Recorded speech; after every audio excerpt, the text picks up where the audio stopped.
enters the field, primarily. When if you're doing an attunement, you set your hands in the client's feet first, not a lot happens.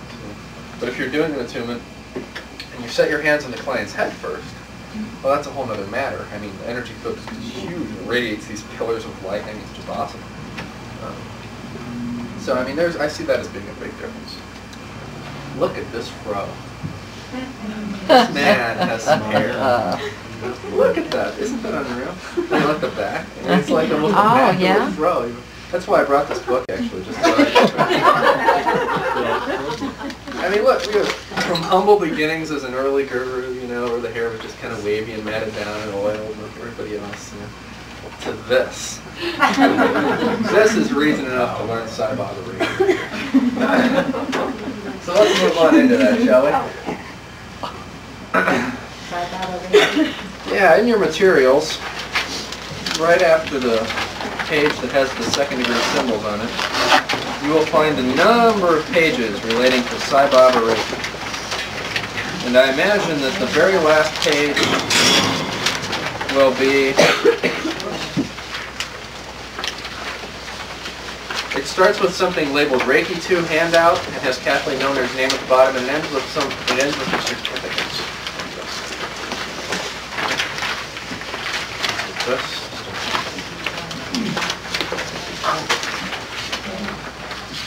Here we have, these are the actual handouts from Kathleen, the ones that she uses in her classes. They're actually, I believe, single-sided from her, but double-sided is the same paper. I have a question before we start. The Sai Baba technique was channeled first by Sai Baba and then picked up by Kathleen Milner. Is this good point. History of this? Yeah, we should get a little history of this.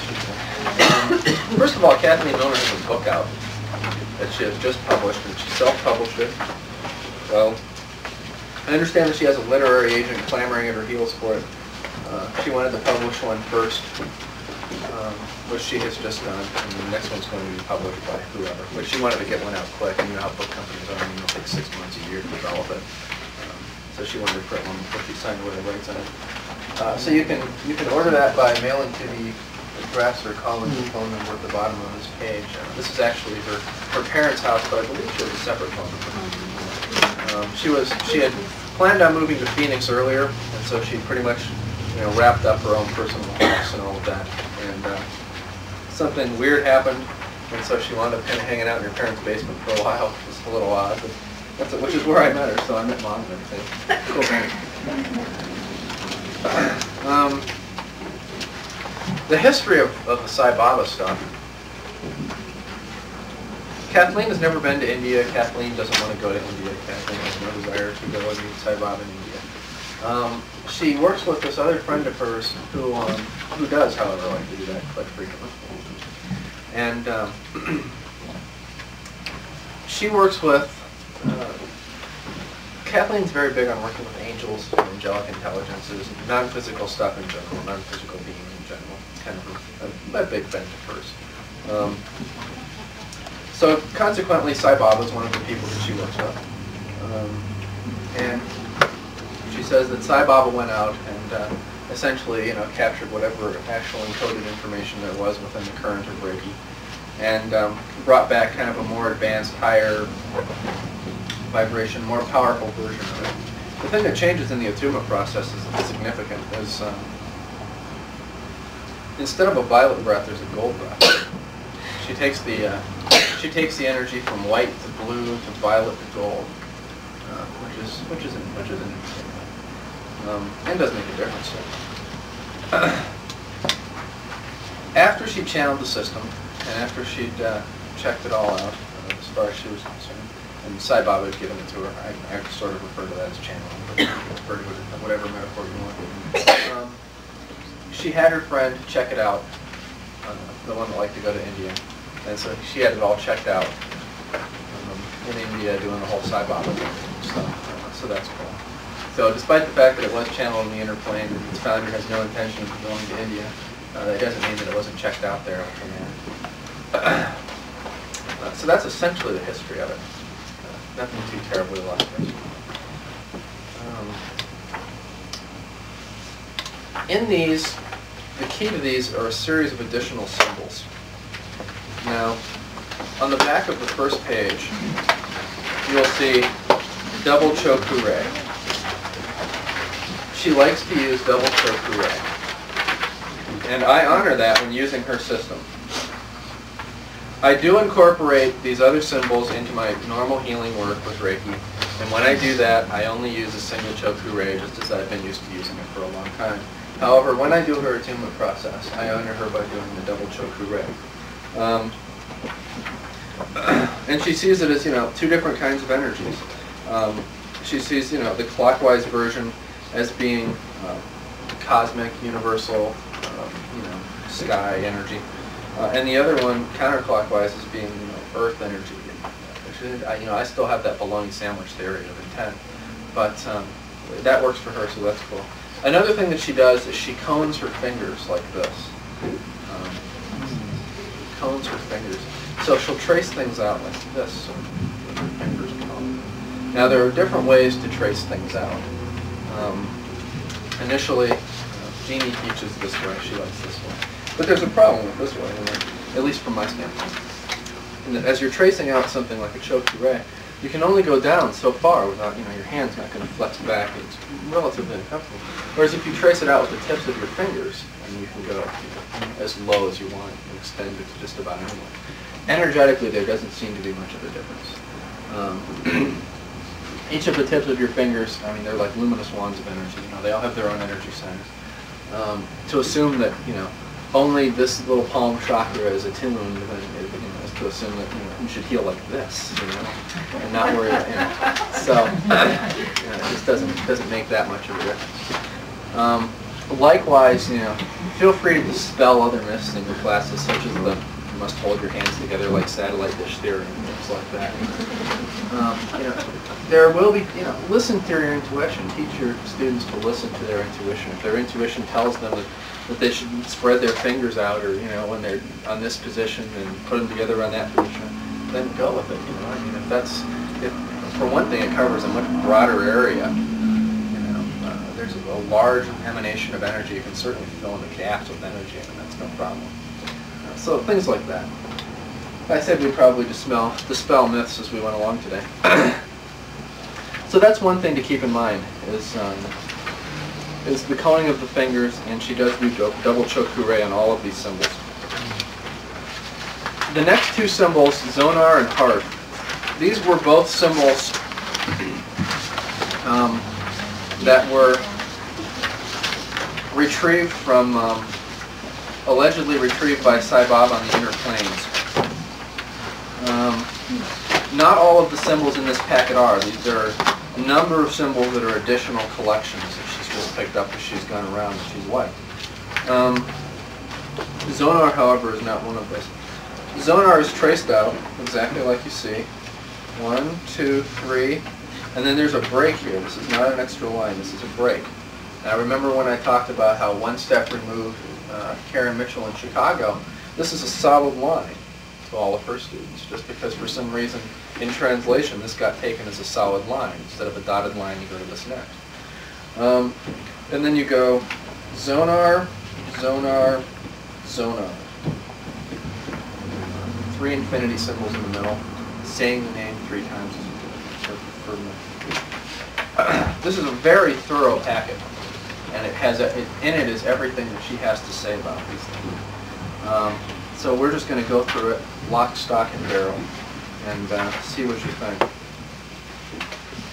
She uses this Zonar symbol, as I understood her, as very much a distant healing symbol as well. She sees the Hanshaze Shonen as more of a symbol that encases and wraps around a problem and squeezes it and kind of deals with just the solitary issue or problem, whereas she sees Zonar as much more of a vague, open, broader thing. And that's reflected in the text of this Zonar. This is what the handout says this, and you may follow along in your hymnals. This is the first in missing Reiki, of the missing Reiki symbols that Sai Baba retrieved from the inner planes. Works well with past life, karmic, and interdimensional issues. I love her little catchphrase for those things we cannot put our finger on. And this is, another thing to stress with your students is that a lot of times I think people that use Seiki or stuff like that think that up from the depths of your soul should come these flaming past life memories and fantastic visuals of Dad lifting you off of your feet by your neck when you were a kid to explain why nervous tension. It's not at all necessary. I mean, there are a lot of things that you can't put your fingers on, and who cares? The important thing is to reclaim the energy from it, first and foremost. And I've just finished a chapter on that. Maybe I'll read a little bit of it off, because the book won't be available for quite a while. But I think that there are some very important things to be said about it. Anyway, our cells carry the memory of trauma and even the ideas we bought into from other lives. Sonar, as well as Hansha and Seishonin, helps to work through and release karma and pain. So we all remember William Rand's little discourse on what was imposed. This is the symbol that's, the karmic release thing. Then she goes into a little discourse on affirmations and etc. on down the line. Like anything, these symbols are going to be important to you simply by how well you connect with them, how much you like the energy, how well you can open up the energy, if it interests you in working with the energy at all. If you don't like the feel of an energy, you don't have to work with it for 9 hours. There's no Bible staple thing here that says just because I'm handing you a package of symbols, you have to deal with and work with all of the energy. It's not at all true. Hearth is a nice symbol. I like it. Very much heart chakra energy is how Kathleen describes it. And the little circles on the bottom, drawn counterclockwise or clockwise, I've played with them both ways. I don't see a difference. As drawn like this essentially. 1, 2, 3, 4, 5, 6, 7, 8, 9. And as you do the circles, hearth, hearth, hearth. So the circles are added on after the after the time. This is actually supposed to represent, pardon? Doesn't matter which. From, let's see, as you're looking at it, from left to right, from 4 to 6. So they should have like number 7, 8, 9. Yeah, they really should. They really should. I've left these pretty unretouched, unless you see some with like my personal notes on them. You probably get that case. This is supposed to be a 3-dimensional pyramid, essentially, in the way that it's just traced in a 2-dimensional plane. So that's what she's intending. And we all know what, pyramid is an energy accumulator, essentially. It'll accumulate whatever you put at the apex of it and magnify it. Her other notes: love, truth, beauty, harmony, balance. It is a very powerful symbol. I will give her that. And it is very nice to work with. And I'll be interested to see what colors this comes up with for you guys. For me, it's usually a golden symbol. This is her version of Hansha Seishonin on the back of this page. Now, it's, they're all different. One of the things that I think is really cool about this symbol, though, is that when she gets to the very bottom, where these 3 things are, the last 3 things, it just kind of goes, it's like flying it off to the, it's so cute. I mean, it's like graceful and beautiful. It's really cool.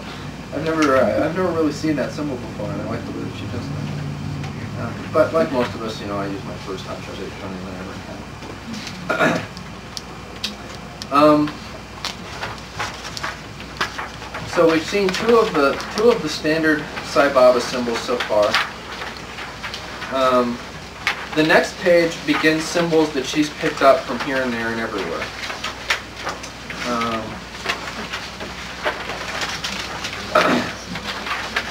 And these are ones that I haven't played with too much, except to say that Rama, which is the middle one on the page,